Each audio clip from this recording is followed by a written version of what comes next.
মধুময় মধুরশ্রী বৃন্দাবন ধাম।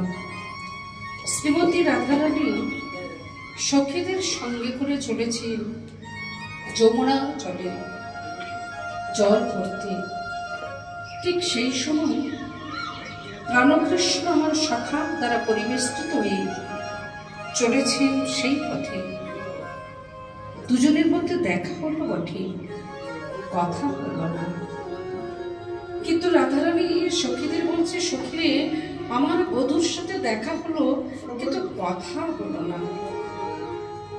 ঠিক গোবিন্দ চিন্তা করলেন, তাই তো রাধারানীর সঙ্গে আমার দেখা হলো, কথাও তো হলো না, তাই এমন কিছু সংকেত করে দেখাতে হবে যে সংকেতটা বুঝি আমার রাধারানী যেন আমার জন্য একটা কুঞ্জ নির্মাণ করে।